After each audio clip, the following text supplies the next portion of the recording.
Supermarket sim is where it's at. Dude, I was watching Chibli play that. He's cut out for Costco. He scans the items, like sends the machine over to the customer and gives them exact change in 0.75 seconds. Faster than I could, for sure. And my mental arithmetic is pretty good. Above the median in this country, for sure. I mean, he was cruising, man.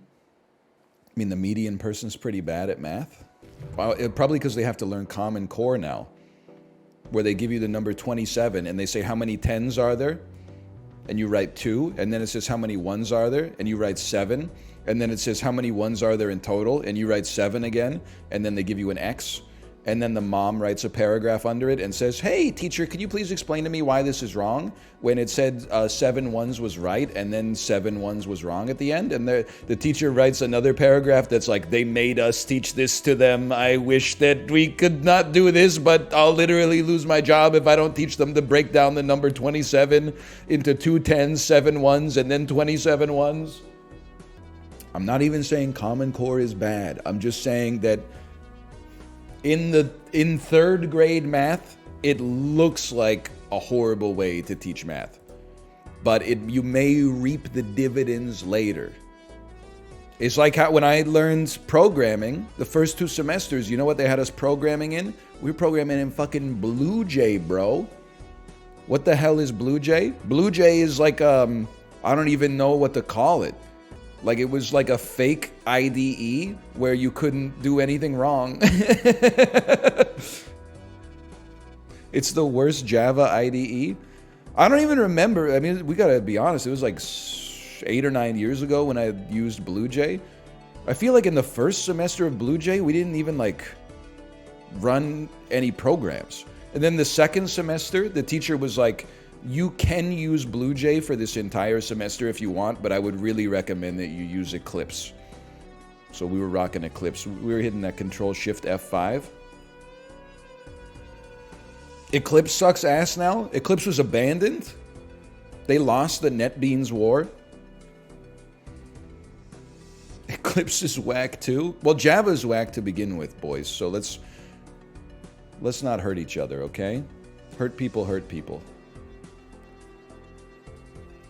But Visual Studio and Visual Studio Code, oh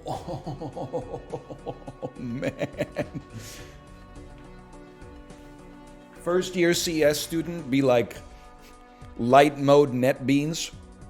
Fourth year CS student be like dark mode fucking custom linted VS Code. You don't even have to, you just literally write a plain text sentence at the top and hit Control-Shift F5 and it writes the program for you. Oh, baby. Editor's note, can someone tell me what Control-Shift F5 does? Is that compile and run?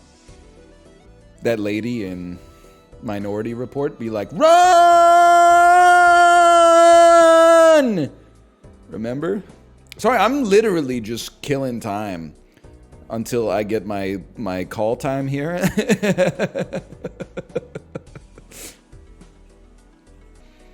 There's at least 200 software engineers who make 300 grand in this chat right now watching NL while stuff compiles. That's kind of crazy to think about.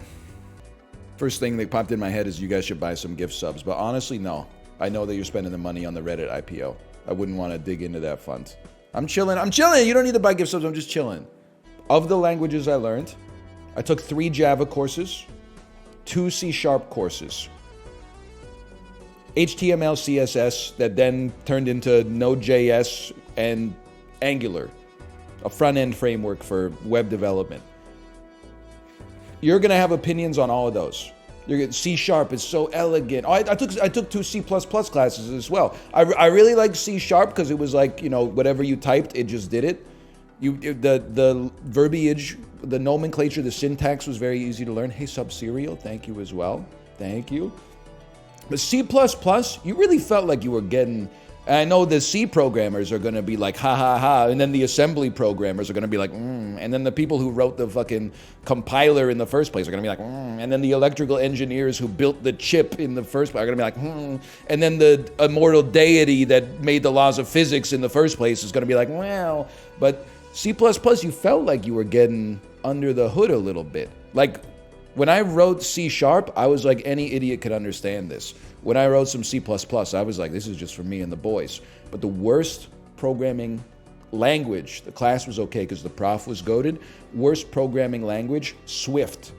The one that you had to use, I don't know if you still have to, but the Apple programming language you had to use to make iPhone apps, straight garbage. Like worse Java. Why would they made Java in like 1982 when they didn't know what they were doing, when they were still like the computers were just big rocks. They were like the size of a house.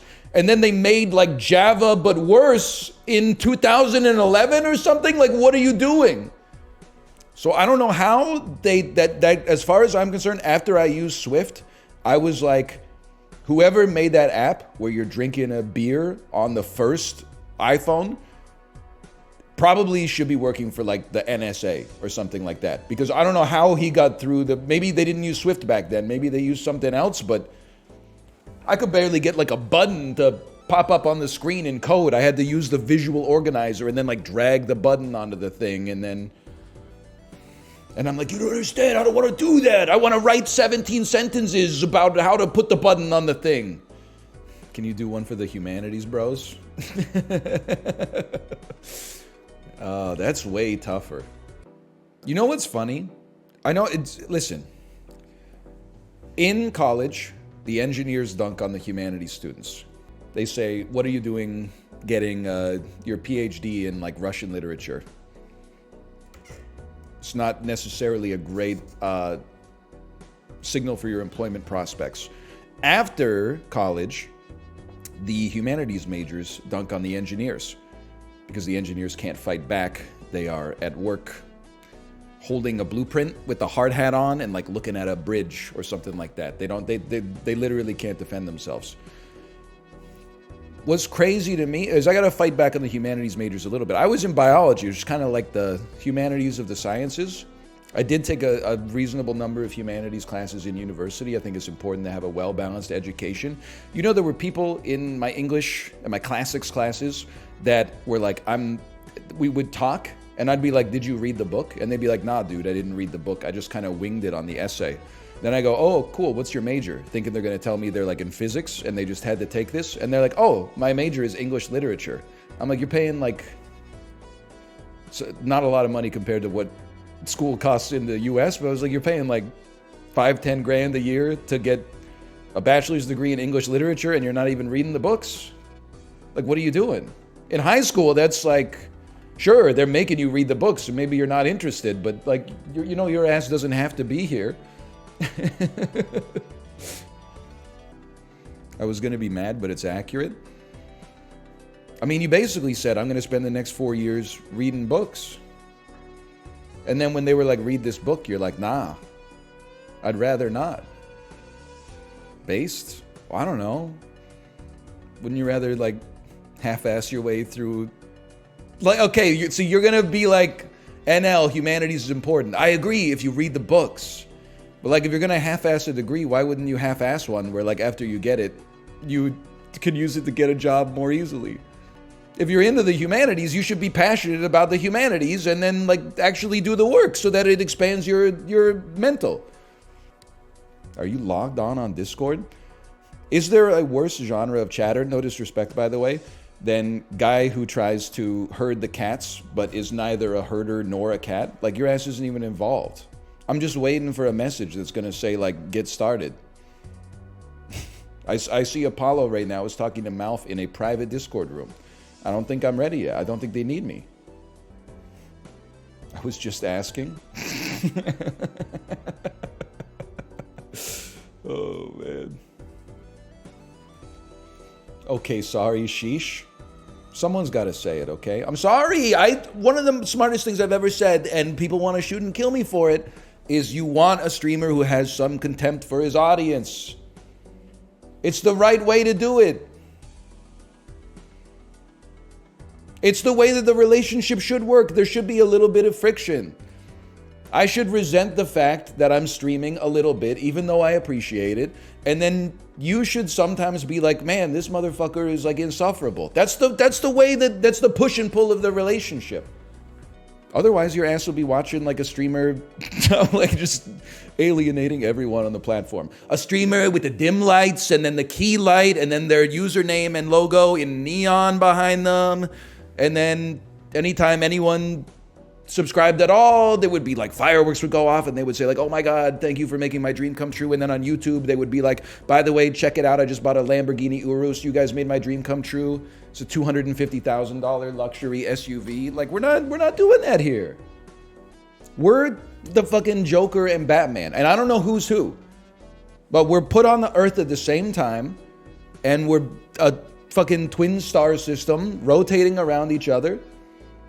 And then when we all die, there's going to be another one, and there's going to be another one, and there's going to be another one, and there's going to be another one, and we're going to meet in Montauk, bro. I love it when he becomes Mario. His name's Mario, and he bounces on the shells. Some of these levels are hotter than the hells. And when he spins, he can survive a spiny shell. Mario, Rio, please do better, please do well.